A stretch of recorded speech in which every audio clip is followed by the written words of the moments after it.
पावनेभ्यो वैष्णवेभ्यो नमो नमः। तो आज का जो सत्र है इसमें हमारा विषय है कि आदर्श नेतृत्व और आदर्श अनुगमन ये कैसे होता है। तो इस विषय में चर्चा करने से पूर्व हम जो है भगवान का आह्वान करेंगे और उसके बाद जो है मंगलाचरण के बाद जो है विषय में चर्चा करेंगे। जय राधा माधव कुंज बिहारी, जय राधा माधव कुंज बिहारी, जय भुवि जन वल्लभ गिरवरधारी, जय भुवि जन वल्लभ गिरवरधारी, यशोदानंदन व्रज जन रंजना, यशोदानंदन व्रज जन रंजना, जमुना तीरावनचारी, जमुना तीरावनचारी, जय राधा माधव कुंज बिहारी, जय राधा माधव कुंज बिहारी, हरे कृष्ण कृष्ण कृष्ण हरे हरे, हरे राम राम राम हरे हरे, हरे कृष्ण कृष्ण कृष्ण हरे हरे, राम राम राम हरे हरे, हरे कृष्ण कृष्ण कृष्ण हरे हरे, हरे राम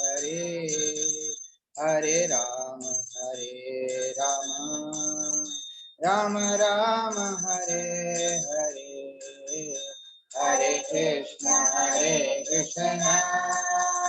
कृष्ण कृष्ण हरे हरे, हरे राम राम राम हरे हरे,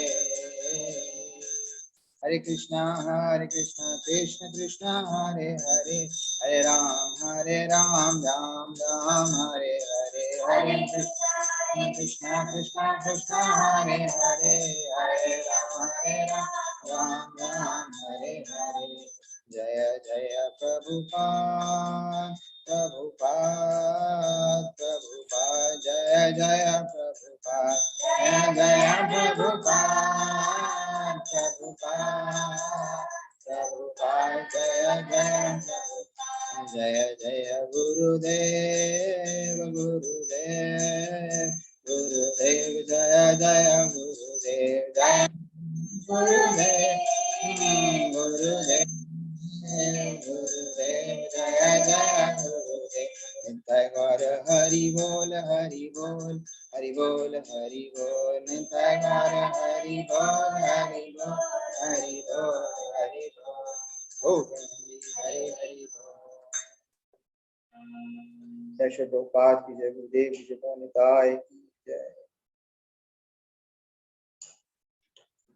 ओम ज्ञानतिमिरन्धस्य ज्ञानाञ्जनशलाकया चक्षुरुन्मिलितं येन तस्मै श्रीगुरुवे नमः।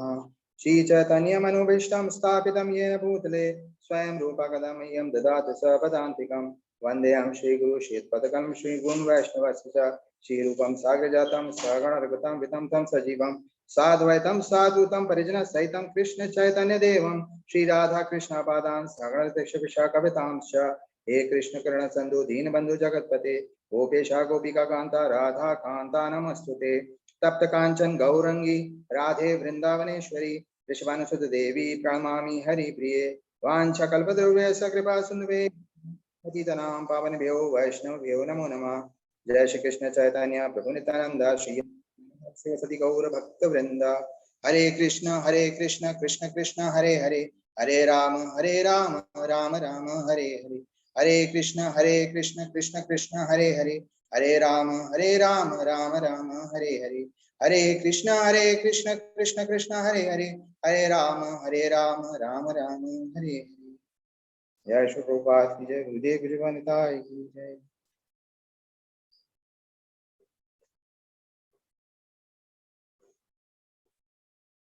तो आज हम चर्चा आरंभ करते हैं कि अनुगमन और आदर्श नेतृत्व और अनुगमन कैसे होता है। और सभी भक्तों को जो है महाशिवरात्रि की बहुत बहुत शुभकामनाएं। के विषय में भी हम थोड़ी चर्चा करेंगे इसी सत्र में। और एक प्रेजेंटेशन है जिसके माध्यम से मैं बताऊंगा और दिखाऊंगा कि जो आदर्श नेतृत्व होता है उसमें क्या गुण होते हैं, कैसा होना चाहिए। तो भाविक प्रभु आप जो है मेरे को हरि बोल। भाविक प्रभु यस यस प्रभु जी एक और जो आईडी है उसमें को होस्ट बना दीजिए। दो को यस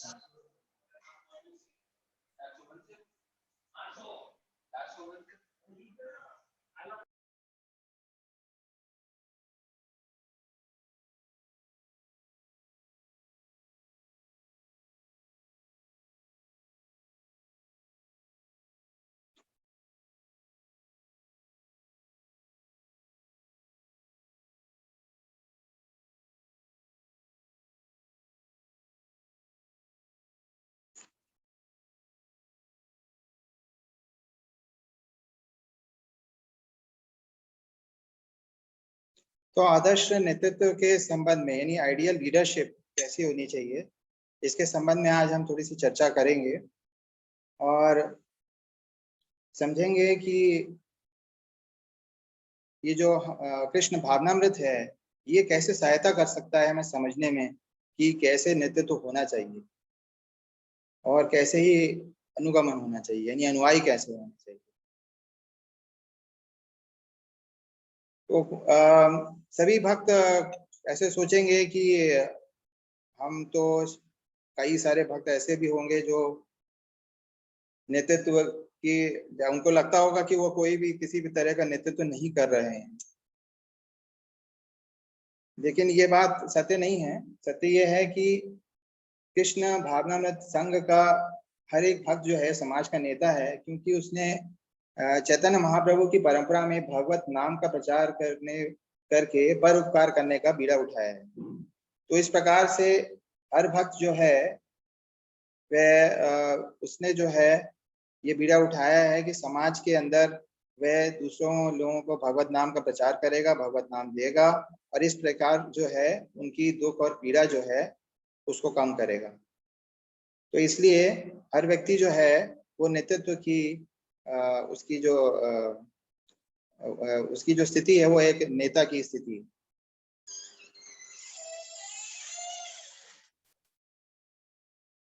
तो जो कृष्ण भावामृत में जो नेतृत्व है उसमें भक्ति सिद्धांत सरस्वती महाराज ने बताया है कि और जैसा उन्होंने अपने व्यवहार से भी दिखाया, अपने व्यवहार से उन्होंने बताया कि जो है वो जब भी अपने अनुयायियों से यानी अपने शिष्यों से मिलते थे तो, और जब उनको कोई प्रणाम करता था तो वह भी प्रणाम करते थे और कहते थे दासोस्मि, यानी उस भक्त उस शिष्य से कहते थे दासोस्मि, यानी अर्थात मैं आपका दास हूँ।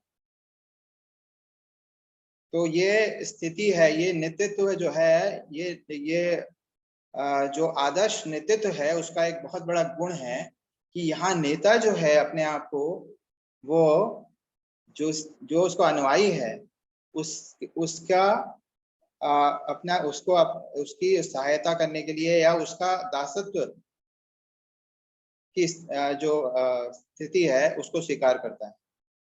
और दासत्व की स्थिति को स्वीकार ये करता है इस तरीके से कि वह हर तरीके से तैयार रहता है कि उसका जो भी कष्ट है उसको वह उठा ले।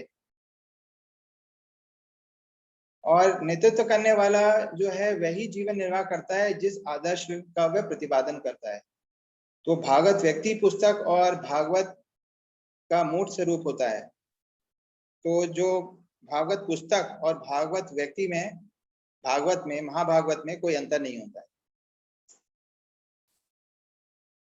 और नेतृत्व करने वाला विनम्र और सेवा भाव धारण करने वाला होता है।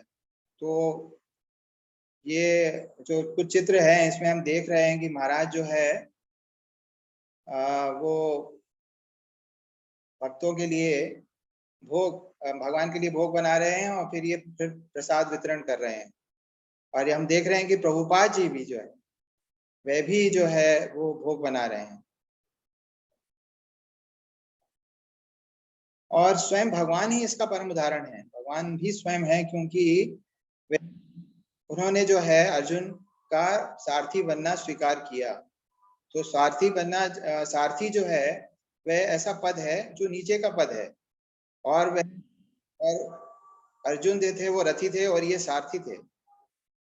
तो भगवान स्वयं एक ऐसी स्थिति, एक ऐसी पोजीशन लेते हैं जिसमें कि वो अपनी सेवा कर रहे हैं। लेकिन वास्तव में भगवान की स्थिति क्या है? भगवान की स्थिति है कि श्रेयापतिर्यज्ञ पति प्रजापति धियां पतिर्लोकपतिर्धरापति पतिर्गतिश्चान्द कवृष्णि सात्वतां प्रसीदतां मे भगवान सतां पति। भगवान कृष्ण जो है वो सभी भक्तों द्वारा पूज्य हैं। यदुवंश के अंधक तथा वृष्णि जैसे समस्त राजाओं के रक्षक तथा उनके यश, लक्ष्मी देवी के पति, समस्त यज्ञों के निर्देशक, अतएव समस्त जीवों में अग्रणी, सबके नेता हैं, समस्त बुद्धि के नियंता हैं और समस्त देव एवं भौतिक लोगों के अधिष्ठाता तथा पृथ्वी पर परम अवतार सर्वे सर्वा हैं। भगवान मुझ पर कृपालु हो, सुखदेव गोस्वामी कह रहे हैं। तो क्योंकि भगवान दर्शक हैं, इसलिए सुखदेव गोस्वामी ने प्रेम पूरे भावों से भगवान को सादर नमस्कार किया। तो ये भगवान की स्थिति तो ये है कि भगवान जो है वो हम सबके स्वामी हैं, पूरे ब्रह्मांड के पति हैं। लेकिन उन्होंने किस तरह से अर्जुन की सेवा करने के लिए एक सारथी का पद को स्वीकार किया, तो वह उदाहरण से बता रहे हैं कि कैसे नेतृत्व होना चाहिए। ऐसे ही महाराज दिखा रहे हैं, ऐसे ही प्रभुपाद जी बता रहे हैं कि नेतृत्व का मतलब है कि वे अपने अनुयायियों के लिए कोई भी पीड़ा और कष्ट उठाने को सदैव तैयार रहते हैं और वस्तुतः उनकी सेवा करने के लिए भी सदैव तत्पर रहते हैं। तो ये है आदर्श नेतृत्व। और जहां तक स्थिति भक्तों की है, तो भक्तों ने तो ये बीड़ा उठाया ही है कि वे समाज में नेतृत्व देंगे, सब व्यक्तियों को कृष्ण भावनामृत कई भावना पहुंचाने के लिए, हरि नाम पहुंचाने के लिए। और जो व्यक्ति जिनका कुछ अन्य पद है समाज में, जैसे कोई गुरु है, कोई पिता है, कोई पति है, कोई माता है, ये सभी नेता हैं। तो भागवतम कहती है, गुरु न सस्यात् सजनो न सस्यात् पिता न सस्यात् जननी न सस्यात् दैवं न तस्यात् न पतिश्च सस्यान् नमो चेद्य समुपेत मृत्यु। तो भागवतम कहती है, जो अपने आश्रित को बारंबार के जन्म मृत्यु के पद से उबार ना सके, उसे कभी भी गुरु, पिता, पति, माँ या आराध्य देव नहीं बनना चाहिए। यानी कि हम किसी के भी स्वजन हैं तो हम उसका कहीं ना कहीं उसका नेतृत्व कर रहे हैं, हमारी जिम्मेवारी उसके ऊपर है। हमने सुना कालचक्र प्रभु को कि उन्होंने भक्तों की जिम्मेवारी के विषय में बहुत सारे प्रवचन दिए हैं। तो जिम्मेवारी के पद पे है, कैसे भी जिम्मेवारी है उसकी, चाहे गुरु की, चाहे देव होने की, चाहे पिता की, चाहे माता की। अगर वो व्यक्ति जो है भगवान, अगर वो व्यक्ति अपने अनुयायी को भगवान की ओर नहीं उन्मुख कर पा रहा, तो उसे वह पद स्वीकार ही नहीं करना चाहिए। तो ये है नेतृत्व, ये है आदर्श नेतृत्व। और कैसा भी नेतृत्व हो, चाहे जननी का, माता का, चाहे पिता का, चाहे पति का, चाहे गुरु का, सबसे बड़ा उसका जो उसकी जिम्मेवारी है वो ये है कि वह भगवान की ओर उन्मुख अपने अनुयायी को।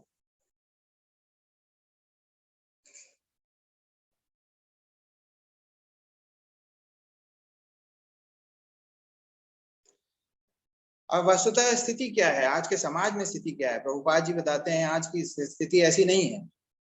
आज की स्थिति जो है वो भागवतम भी बताती है, वो ऐसी है कि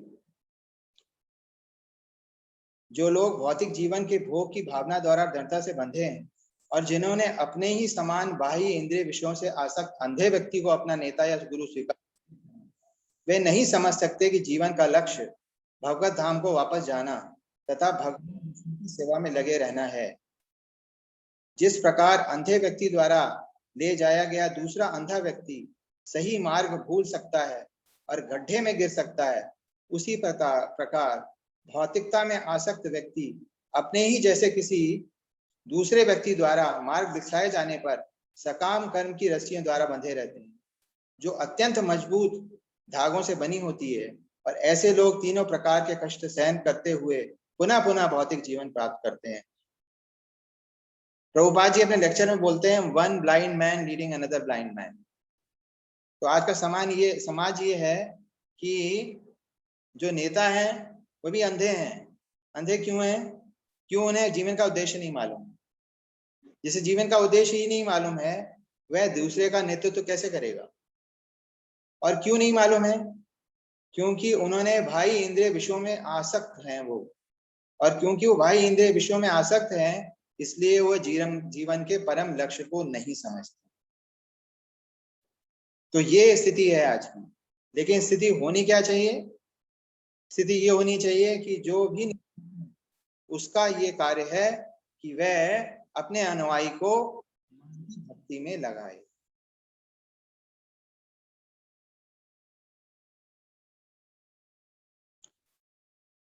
अब भक्तों का और क्या गुण होता है, या जो नेता है उनका क्या गुण होना चाहिए? तो ये कृष्ण भक्तों का गुण है, नेताओं में होना चाहिए। कृष्ण भक्त निष्काम अतः एव शांता, भुक्ति मुक्ति सिद्धि कामी सक्रिय शांता। जो लोग अपने पुण्य कर्मों के लिए सकाम फल चाहते हैं, जो मुक्ति चाहते हैं तथा सर्वोपरि से तत्कार होना चाहते हैं, और जो योग की सिद्धियों के इच्छुक हैं, वे सभी अशांत हैं, क्योंकि वे अपने लिए कुछ ना कुछ चाहते हैं। लेकिन भक्त तो पूर्णतः शांत होता है, क्योंकि उसने अपने लिए कुछ भी नहीं चाहिए और वह भगवान की इच्छा पूरी करने के लिए सदैव उद्यत रहता है। तो ये है नेता।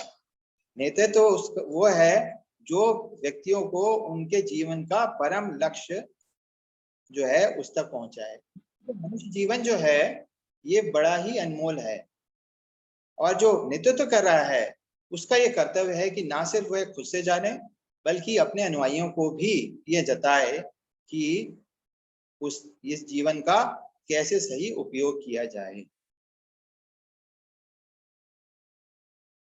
तो आज है महाशिवरात्रि।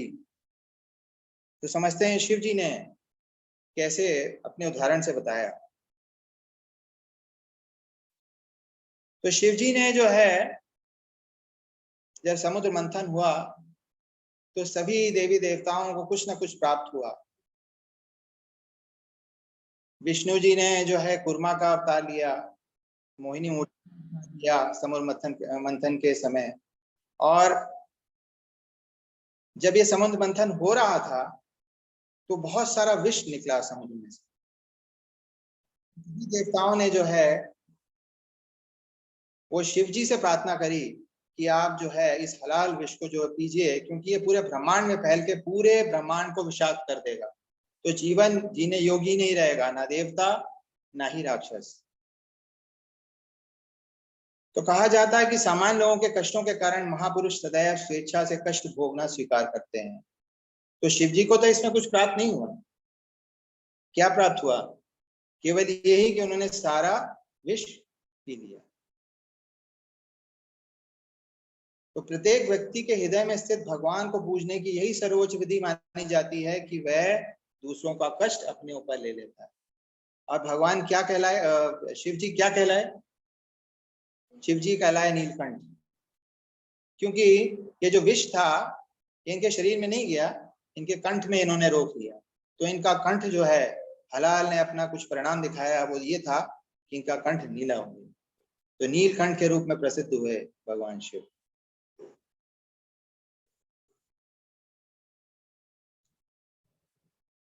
भगवान शिव जो है, उनको भगवान भी कहा गया है क्योंकि वो भगवान का गुण अवतार है। और 3 गुण अवतार हैं, ब्रह्मा विष्णु महेश। ब्रह्मा जी जो हैं वो रजोगुण के अवतार हैं, विष्णु जी सतोगुण के, और शिव जी जो है वो तमोगुण के। ऐसा कहा जाता है कि निम्न गानम यथा गंगा, देवानाम अच्युत यथा वैष्णवानाम यथा शंभु पुराणम इदम तथा। जिस तरह गंगा समुद्र की ओर बहने वाली समस्त नदियों में सबसे बड़ी है, भगवान अच्युत देवों में सर्वोच्च हैं, और भगवान शंभु शिव वैष्णवों में सबसे बड़े हैं, उसी तरह श्रीमद् भागवत समस्त पुराणों में सर्वोपरि है। तो शिव जी को सबसे बड़ा वैष्णव कहा गया है। जो नेतृत्व करते हैं वो धर्म का मर्म जानते हैं। तो धर्म का मर्म जो है वो जानने वाले 12 लोग हैं, 12 महाजन। स्वयंभू नारदा शंभो कुमार कपिलो मनो, प्रहलादो जनको भीष्मो बलिर्व्यास खीर्वयम्। ब्रह्मा जी, भगवान नारद, शिव जी, 4 कुमार, भगवान कपिल, स्वयंभू मनु, प्रहलाद महाराज, जनक महाराज, भीष्म पितामह, बलि महाराज, सुखदेव गोस्वामी तथा यमराज असली धर्म के सिद्धांत को जानने वाले हैं।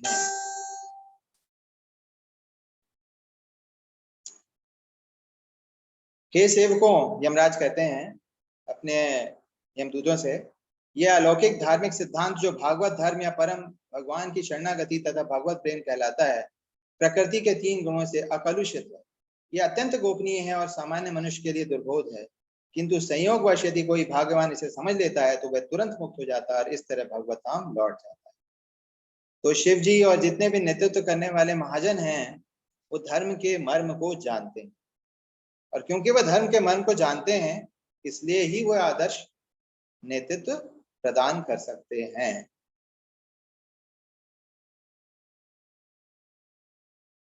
अगला गुण है जो, वैसे तो जो भक्तगण हैं उनके गुण जो हैं वो अनंत हैं, लेकिन जो गुण हमने कुछ प्रमुख हमें दिखे वो उसकी चर्चा अभी हो रही है। तो नेतृत्व करने वाले उपाधियों के लिए उत्साहित नहीं होते। ऐसा कहा गया है नारद पंचरात्र में कि सर्व उपाधि विनुर्मुक्तम तत्परत्वेन निर्मलम ऋषिकेण स्वेनम सेवनम भक्तेरुच्यते। मनुष्य को समस्त उपाधियों तथा कल्मशों से रहित होना चाहिए। उसे चाहिए कि वह अपना शुद्ध स्वरूप प्राप्त करे, जिससे वह अपने इंद्रियों को उनके स्वामी बनाता है, और इसे भक्ति कहते हैं। यही भागवत धर्म है।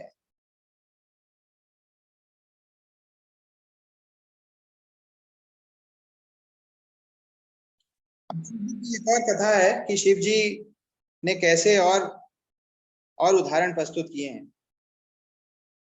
तो ये कथा ये है कि शिव जी जो है, एक बार उनको ऐसी रुचि हुई कि वह भगवान कृष्ण की रास लीला में जो है उसमें भाग लें। तो लेकिन उस लीला में तो केवल केवल गोपियां जा सकती थी और भगवान जा सकते थे। तो उन्होंने जब प्रवेश करने की प्रयास किया तो वो प्रयास सफल नहीं हुआ। तो तुलसी देवी ने जो है उनको एक गोपी का रूप दे दिया, और इस गोपी के रूप में उन्होंने प्रवेश कर लिया। तो जब वो प्रवेश कर लिया तो इस तरह से रास होने लगा। तो रास लीला का जब नृत्य हो रहा था तो भगवान ने कहा कि इस रास में कोई पुरुष अवश्य ही है, ऐसा मुझे लग रहा है। तो उन्होंने एक गोपी को कहा कि जाके देखो कि कौन है, सब कौन लोग हैं इसमें, कोई कोई पुरुष है या कौन है इसमें। तो उन्होंने सारी गोपियों को देखा घूंघट उठा के, और फिर आके भगवान कृष्ण को बताया कि जो है इसमें तो सभी गोपियां ही हैं, लेकिन ये गोपी कुछ नई है, इसकी 3 नेत्र हैं। तो भगवान कृष्ण समझ गए, उन्होंने बुलाया उस गोपी को और समझ गए कि ये महादेव। तो महादेव से उन्होंने कहा कि तुमने गोपी का रूप लिया, इससे मैं अत्यंत प्रसन्न हूँ रास में आने के लिए। और आने वाले समय में ये जो वृंदावन है, इसका इसमें कोई भी अगर इसकी लीला को और इसके गुही तत्व को समझना चाहता है तो उसको प्रवेश करने के लिए आपकी आज्ञा लेनी पड़ेगी। तो भगवान गोपेश्वर महादेव के नाम से प्रसिद्ध है वहां पर। और इसका सिद्धांत ये है कि कोई भी व्यक्ति भगवान शिव की आज्ञा के बिना जो है भगवान के रास में वो भाग नहीं ले सकता या उसके गुही तत्व को नहीं समझ सकता। और इसके थोड़े से गहराई में जाएंगे तो हम समझेंगे कि भगवान शिव जो है वो विरक्ति और वैराग्य के प्रतीक हैं। तो जब तक व्यक्ति में विरक्ति और वैराग्य की प्रचुर समझ ना हो वह भगवान की रास को नहीं समझ सकता। तो भले ही वो वृंदावन जाएगा लेकिन वो उसके गुही तत्व को नहीं समझ सकता, वह भगवान के रास को और उसके तत्व को उसके दर्शन नहीं कर सकता। तो भौतिक रूप से तो वहां होगा लेकिन आध्यात्मिक रूप से वह बात नहीं समझ सकता। तो ये हमें बताता है कि कैसे होते हैं नेता। नेतृत्व तो वो है जो व्यक्ति को उसके चेतना है उसको उठा दे अपने अनुयायियों की। और यही महादेव जो है गोपेश्वर महादेव के रूप में यही कार्य करते हैं।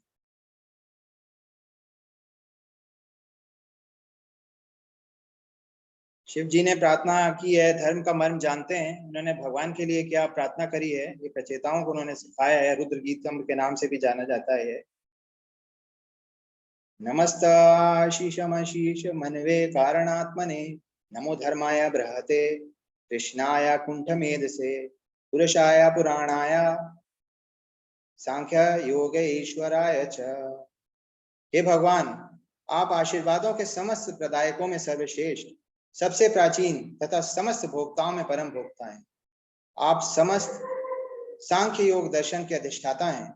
आप समस्त कारणों के कारण भगवान कृष्ण हैं। आप सभी धर्मों में श्रेष्ठ हैं। आप परम मन हैं और आपका मस्तिष्क बुद्धि ऐसा है जो कभी कंठित नहीं होती। अतः मैं आपको बारंबार नमस्कार करता हूँ। तो भगवान शिव भी कह रहे हैं कि ईश्वर परमा कृष्ण सच्चिदानंद विग्रह नादिरादिर गोविंदा सर्व कारण कार। यानी वो कह रहे हैं कि भगवान कृष्ण ही सब कारणों के कारण। तो भगवान शिव भी धर्म के मर्म को जानते हैं और बताते हैं कैसे ही कृष्ण जो हैं वो सर्व कारण। और ये हमने देखा भगवान के शिव के उदाहरण से भी कि ये बड़ा दुखी होते हैं। जब उन्होंने देखा कि ब्रह्मांड में कैसे ये विष जो है विषाक्त कर रहा है ब्रह्मांड को, तो उन्होंने स्वयं ही उसका पान कर लिया। और इस तरह से जो नेतृत्व करते हैं वो स्वयं के स्वार्थ को महत्व न देकर परमात्मा को महत्व देते हैं। चैतन्य महाप्रभु ने भी अपनी लीला में ऐसा ही उदाहरण प्रस्तुत किया।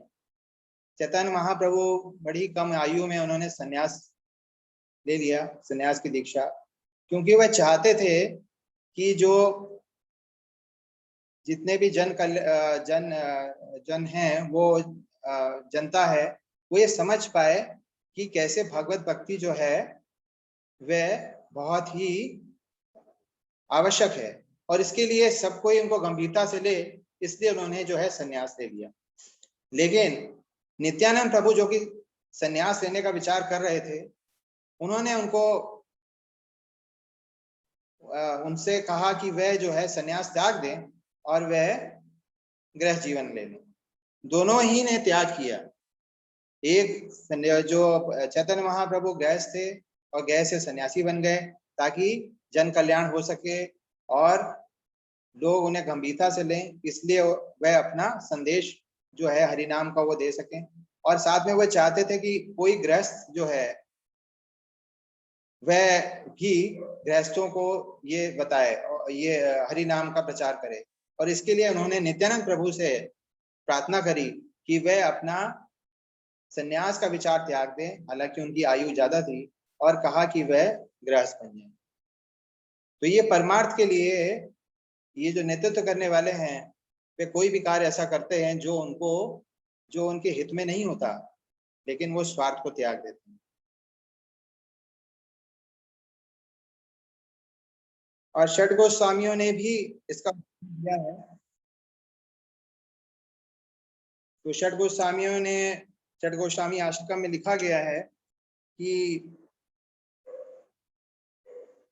ये भगवान के नाम रूप गुण लीलाओं का कीर्तन गायन, इन सब में ये जो थे ये परायण थे। ये प्रेम अमृत के समुद्र स्वरूप थे। विद्वान सब साधारण जन मात्र के प्रिय थे तथा सभी के प्रिय वाले थे। मास्टर रहे थे एवं सर्व लोग पूजित थे। श्री चैतन्य देव की अतिशय कृपा से युक्त थे और भूतल पर भक्ति का विस्तार करके भूमि का भार उतारने वाले। तो इतने गुण थे, यानी कि विद्वान थे, भगवान का मंतव्य समझते थे, भगवान का मंतव्य समझाना जानते थे, और नित्य और गायन सभी में प्रवीण थे। तो भक्तों में जो गुण हैं ये नित्यत्व वाले ही गुण होते हैं। भक्त हर तरह से प्रवीण होते हैं। तो इस प्रकार हमने देखा कि कुछ हमने गुण जो हैं इनकी चर्चा करी और समझने का प्रयास किया कि नेतृत्व कैसा होना चाहिए, और अनुयायी ऐसा ही होना चाहिए कि अनुयायियों में भी यही गुण होना चाहिए। अनुयायी का गुण है कि दासानुदास दासानुदास, यानी अनुयायी का गुण है कि वह अपने स्वामी का दास का दास का दास का दास, तो इस प्रकार की भावना रखे। और वस्तुतः जो दासानुदास की भावना से को रखता है वही एक आदर्श नेतृत्व भी प्रदान करता है। यानी कि जो अनुयायी होता है, अच्छा अनुयायी होता है, वही एक अच्छा नेता भी होता है। तो इन्हीं शब्दों के संग जो है मैं यहाँ पर अपनी वाणी को विराम देता हूँ और सभी भक्तों से अनुरोध करता हूँ कि जो भी विचार उनके हैं वो प्रस्तुत करें। हरि बोल।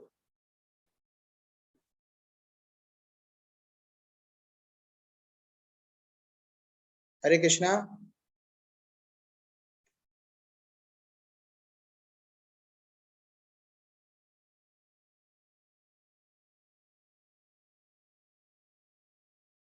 हरि बोल। हरे कृष्णा प्रभु जी। तो अनुरोध है महाराज। है कोई मेरे ख्याल से सर्वेश्वर प्रभु आप कुछ बोलना चाहते हैं? नहीं, आप बोले नहीं आप बोलिए, मैं बाद में बोलूँ। बोलिए। नहीं, मैं तो हरे कृष्णा प्रभु, दंडवत प्रणाम। हरे कृष्णा। मैं तो बस ये कहना चाहता था कि आज शिवरात्रि हम सभी लोग मना रहे हैं और भगवान शिव का इतना गूढ़ तत्व है कि उसको समझना जरा बहुत टेढ़ी सी बात है। लेकिन हम वैष्णवों के लिए केवल इतना समझना काफी है कि भगवान जो है, भगवान शिव सदा वैष्णवों के कल्याण के लिए ही कार्यरत रहते हैं और उनकी रक्षा करते हैं।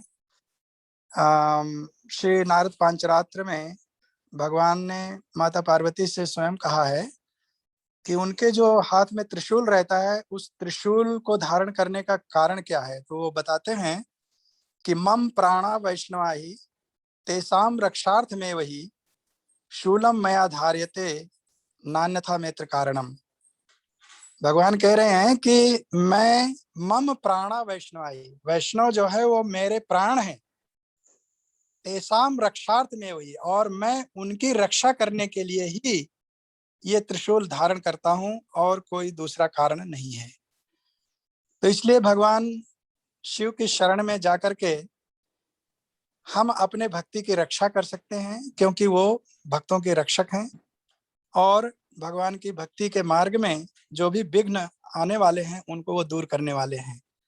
तो इसलिए जो भगवान श्री कृष्ण ने स्वयं कहा है कि भगवान श्री कृष्ण के माध्यम से हम जानते हैं कि वैष्णवों में श्रेष्ठ शिव जी हैं और उनका आश्रय लेकर के हम अपनी भक्ति को प्रशस्त कर सकते हैं, भक्ति मार्ग को प्रशस्त कर सकते हैं। तो मैं थोड़ी सी यही एक बात बताना चाहता था कि शिव जी, वैसे तो इनका तत्व जो है उसको समझने के लिए थोड़ा समय चाहिए, लेकिन संक्षेप में यही है कि वो हम सबके अग्रणी हैं और उनके आश्रय में रह करके हम अपने भक्ति की रक्षा कर सकते हैं और भगवान की भक्ति के मार्ग में आगे बढ़ सकते हैं। हरे कृष्णा। हरे कृष्णा प्रभु जी। हरे कृष्णा। बहुत सुंदर। मैं कुछ ऐड नहीं करना है, लेकिन मैं इतना ही बताना चाहता हूँ कि प्रसन्नवदन प्रभु ने बहुत सुंदर, जो आज महाशिवरात्रि है और उन्होंने शिक्षकों के बारे में, अथवा कोई भी जो समाज को लीड कर रहा है, फिर उसमें भगवान शिव क्यों न हो, अथवा 12 महाजन क्यों न हो, अथवा कोई भी पिता क्यों न हो, और शिक्षक क्यों न हो, गुरु क्यों न हो, जो भी कोई समाज को लीड कर रहा है अपने अपने तरह से, वो कैसा आदर्श होना चाहिए, वो बहुत सुंदर रीत से समझाया। और उसमें उन्होंने भगवान शिव का उदाहरण दिया।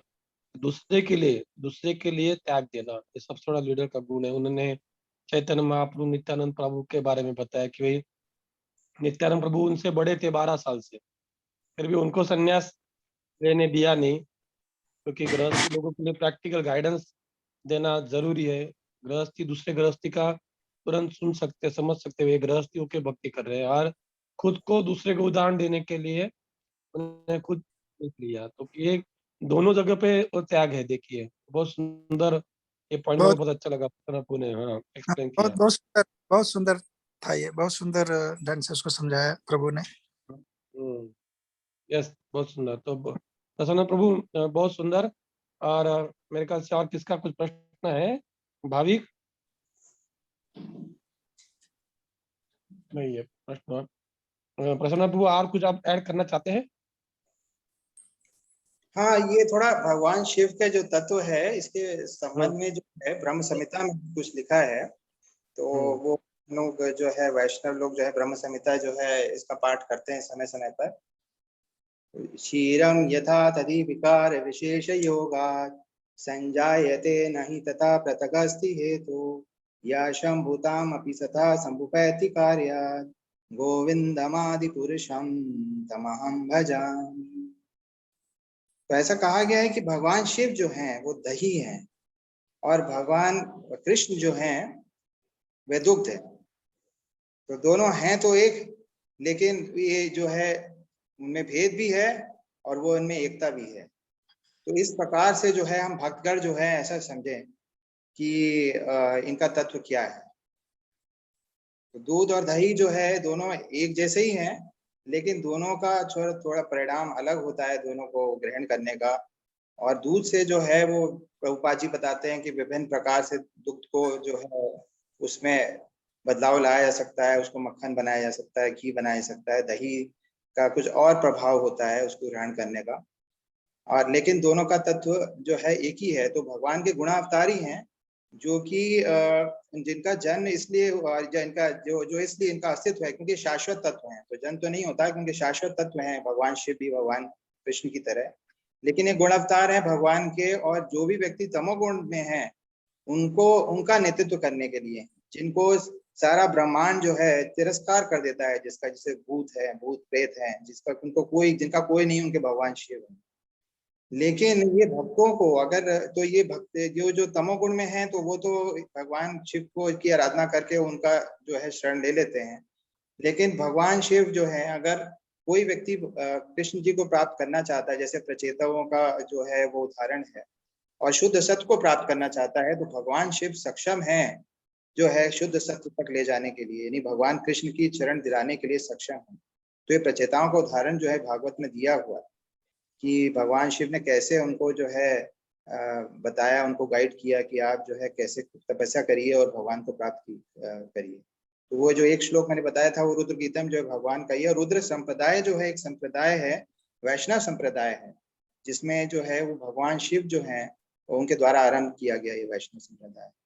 तो ये शिव तत्व के बारे में कुछ ऐसे कुछ रोचक तथ्य थे, मैंने सोचा मैं बता दूं जो सभी वैष्णवों को ज्ञात है, शायद हम उसका स्मरण करें बस। हरे कृष्ण। बहुत सुंदर प्रभु जी, बहुत सुंदर।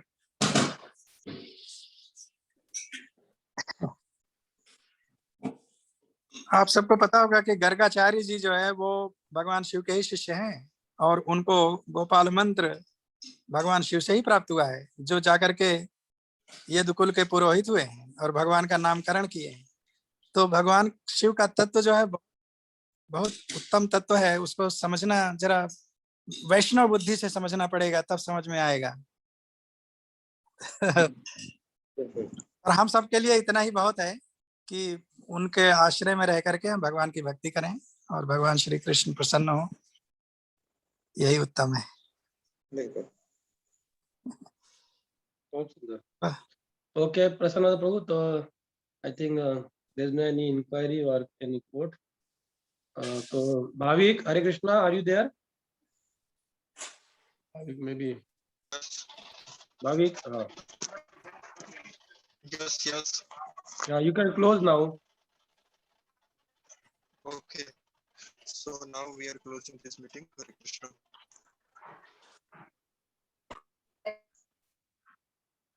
प्रभु ji Hare Krishna. Hare Krishna. 1 minute, let Sam Sudapur speak. Yes Prabhu. Yes Prabhu ji, पहले बोलिए, तो बोलिए। सबको महाशिवरात्रि बहुत बहुत बहुत बहुत मुबारक हो प्रभु जी।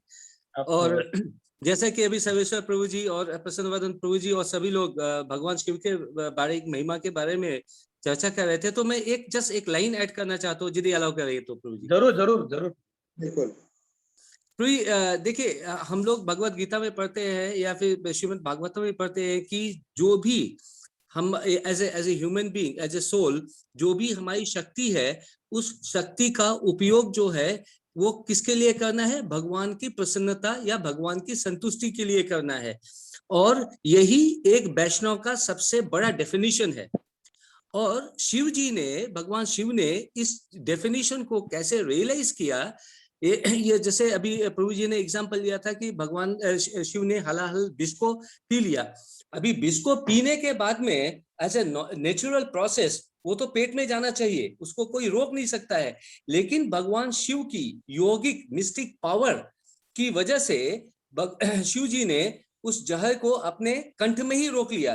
तो यहाँ पे ये चीज फिर से दर्शाता है कि एक शिव जी एज ए शुद्ध वैष्णव भगवान की प्रसन्नता और संतुष्टि के लिए अपने यौगिक पावर का यूटिलाइजेशन भगवान की प्रसन्नता के लिए कैसे कर रहे हैं। और ये एक लाइव एग्जांपल दे रहे हैं कि एक वैष्णव को किस तरह से बिहेव करना चाहिए। बिल्कुल बिल्कुल बिल्कुल। अपनी समस्त जो व्यक्ति के पास, उसके पास जितने भी रिसोर्सेज हैं, जितने भी उसके पास गुण हैं, उनको भगवान की सेवा में लगाना चाहिए। अच्छा उदाहरण। जी जी। प्रभु आज्ञा दे तो उसी को थोड़ा समय आके और एक शब्द जोड़ सकता हूँ। बोलिए बोलिए बोलिए। जो आज का दिन भगवान शिव के गुण गाने के लिए, उनसे गुण गाएंगे उतना हमारे गुण बढ़ेंगे। बोलिए बोलिए। तो भगवान शिव ने जो विश्व को गले में ही रोक लिया, उसको अंदर क्यों नहीं जाने दिया? उसका एक कारण ये आचार्य कहते हैं कि चूंकि भगवान शिव जब जहर को पीने की इच्छा हुई और पीने के लिए जब मुंह में डाले, तो उनको विचार आया कि हमारे हृदय में तो भगवान श्री कृष्ण विराजमान है, और यदि हम जहर को अंदर ले जाते हैं तो उनको कष्ट होगा, वो जलेंगे, उनको दुख होगा, तो हम अपने आराध्य को, भगवान श्री कृष्ण को कैसे कष्ट दे सकते हैं? तो इस विचार को मन में आने से उन्होंने जहर को गले में ही रोक लिया, अंदर जाने ही नहीं दिया, जिससे वो भगवान का स्पर्श ही ना कर सके। तो ये एक तत्व उसमें छिपा हुआ है। बहुत सुंदर, बहुत सुंदर। तो बहुत बहुत धन्यवाद सभी, प्रसन्न प्रभु, सर्वेश्वर प्रभु, श्याम सुंदर प्रभु, सभी बहुत सुंदरी। प्रसन्न, आपने रियली बहुत प्रैक्टिकल पॉइंट के साथ शिव तत्व को समझाने का प्रयत्न किया, बहुत अच्छा लगा। तो Bhavik, you can now close this session.